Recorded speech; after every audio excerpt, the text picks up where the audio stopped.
Well, hello, friends. Mark Holmes here with my buddy Cowboy Joe Boo. And as always, thank you guys for watching, commenting, and subscribing to the Joe Boo Sports Report. Without you guys, this literally does not work. Let's get open for business and let's wake up the football gods here as we sit 106 days, 39 minutes, and 10 seconds away from kickoff of the 2019 season. It's great because right now, this is kind of like the unofficial start of football season. We have our whole Dallas Cowboys team together. The veterans, the rookies, they're on the field working out. They're installing the offense, getting people lining up. That is everybody but one guy. Randy Gregory. Now, I talked about him last night because the NFL, the NFLPA, have decided to start looking into not just marijuana use, but also other drugs for pain management, which is a step in the right direction, considering that there are 11 states that it is now legal. And we're learning more and more about marijuana, that it's not really a drug and per se as some of the harder stuff. And in some cases, it may be better than having somebody out drinking alcohol. It may actually be better than some prescription drugs, as we find out about the opioid crisis.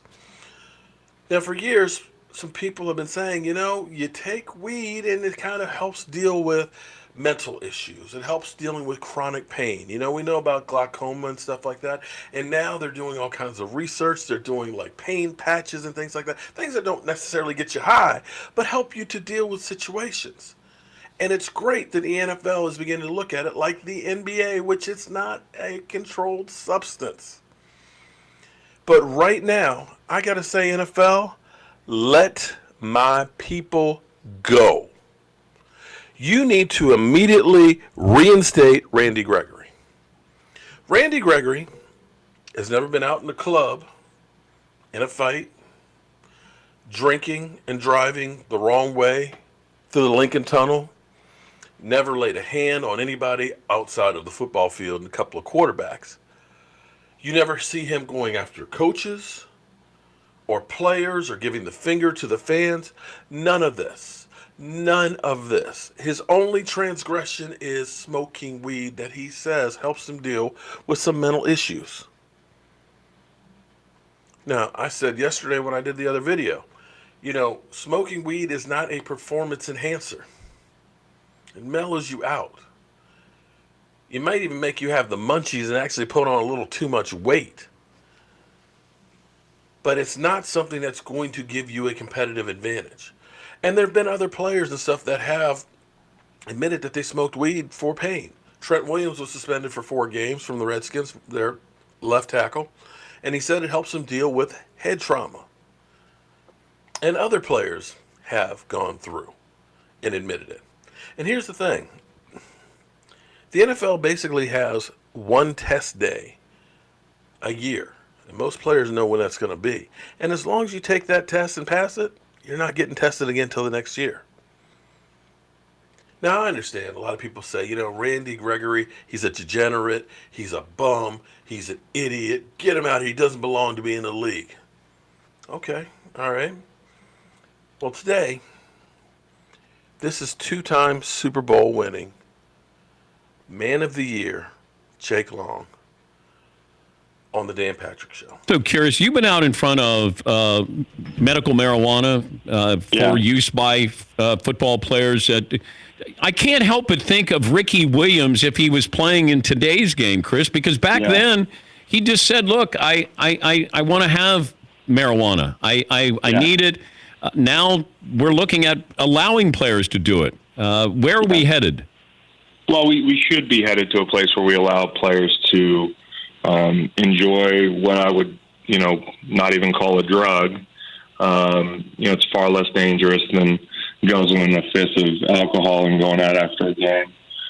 Chances are the player won't even make it to the club to do this sort of thing that we all kind of wag our finger at when we hear about a guy getting in a fight or DUI. We're never going to read about him sitting on the couch and binge watching Game of Thrones again. So I think from a standpoint of what's safer for people and the player, certainly people in the spotlight, it is. It is far less harmful than alcohol. It is far less harmful than tobacco. And at various points in the league's history, they have engaged in partnerships on different levels with, those respective industries. So I think that, I'm not a dry snitch. I'm not going to put a percentage on how much the league smokes, but I certainly enjoyed my fair share on a regular basis through my career. So, and I was never afraid to say that.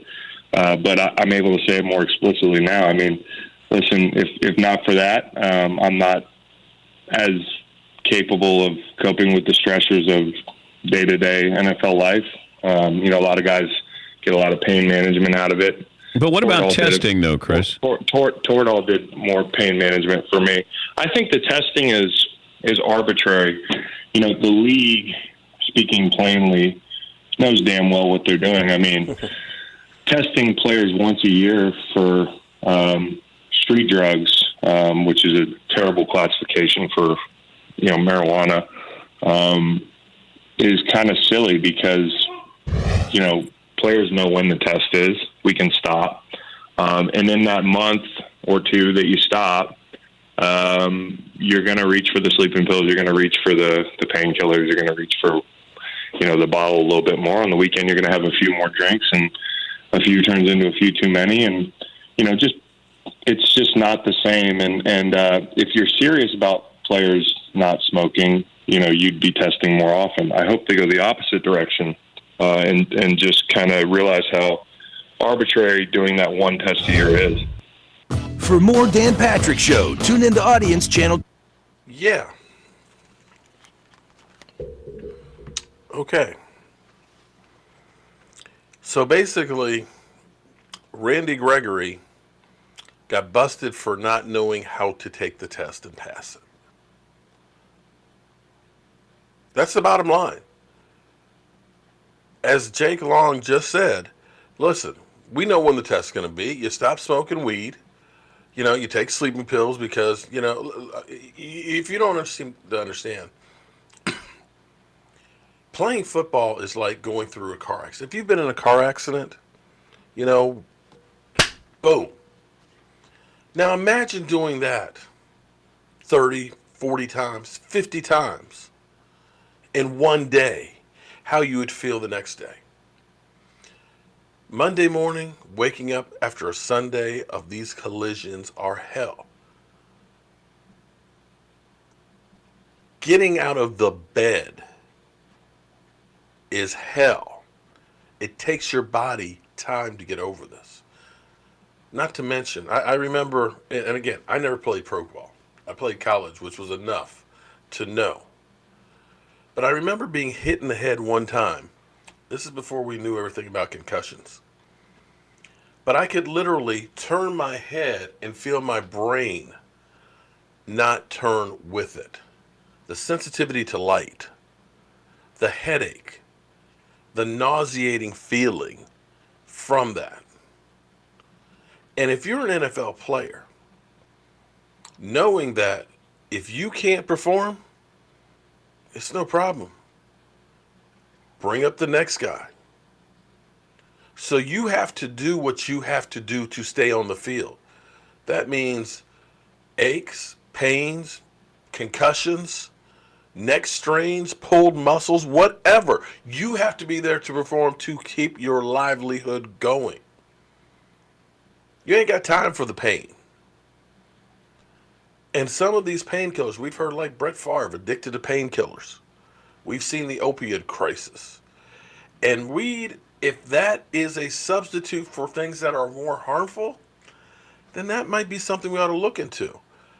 Randy Gregory has got some issues. He wants to play football.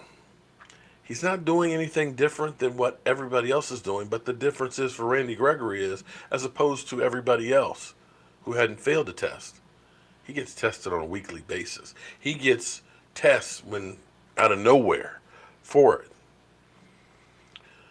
So when you hear players after the fact that say, yeah, we just know, one test a year, get past that test, we're good for the next 10 months. it's time to take a long, hard look at Randy Gregory's situation. And after hearing that, I don't know how the NFL can honestly say, Randy, we're going to keep you suspended for another year. I'm Mark Holmes, and we'll see if anything happens with this. I'll see you soon.